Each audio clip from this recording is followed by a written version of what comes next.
Completing the New York City Marathon is considered a notable achievement around the world. Hofstra University professor Dr. Johan Ahr had the opportunity to participate in the event this past fall, and I sat down with him to hear about his experience. It was gradual, so I got to run a half marathon at some point and thought, well, one day I'd like to run a marathon.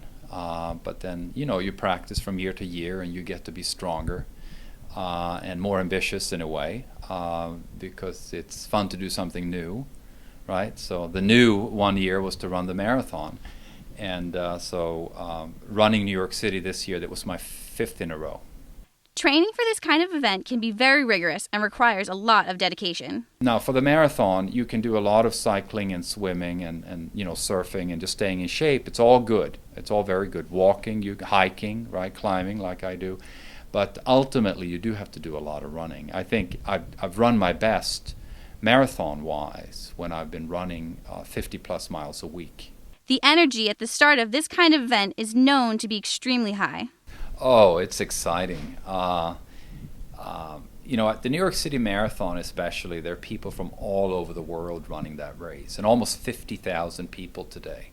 So you're standing like a sardine in a box, surrounded by, you can't see all 50,000 people at once, but you have the sense that you're standing in a throng of thousands, tens of thousands of people, and you hear every language in the world, and they come in all sizes. People are 5 feet tall, 6 feet tall, 7 feet tall. They're black, they're white, they're any color you can think of, and they're speaking. There's a lot of French, a lot of Italian, a lot of runners from Europe. The crowd plays an important role in the final moments. The race is coming to an end, and this is the difficult part. This is the really challenging part, and you need their love in a way, and they give it very generously. So hard as it is to finish, it's a lot easier with all those people standing there cheering. You can finish last in the New York City Marathon. You still, people still give you bananas, and you get your drink, and you get your cheers, and you get your medal, and you finish, and you feel like a champion. And that feeling is especially strong. Very almost tangible when you're in Central Park at the end. An event of this magnitude is almost too much to comprehend. To be part of an event like that, to me, feels like a kind of a celebration of I don't know what to call it, but universality and democracy and of tolerance almost. Where they're doing something together, agreeing on kind of an ambition and a goal and achieving together. The disciplined runner is always adjusting his technique.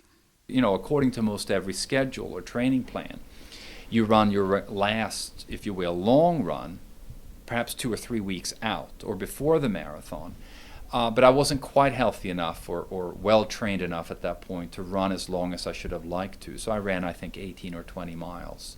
And I think the lack of pushing for those extra 4 to 6 miles at the end there, I paid the price in the marathon itself, because I ran very well for about 18, 20 miles and then felt the course got the better of me. Many novice runners today are looking for advice on what to do when considering running a marathon. My advice would really be to run before you run a marathon, right? To enjoy the process.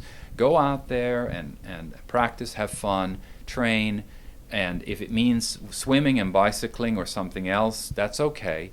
The goal really should be for people to try to stay healthy, to be healthy.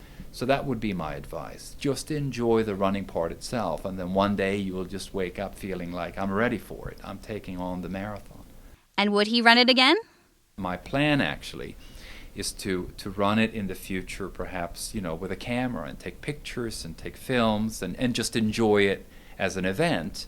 And then, I'll run one fast too, but it wouldn't be here in New York, but some event, a marathon, that is a little less popular, a little less crowded, right? And there are many such events even around our area, Philadelphia, for example.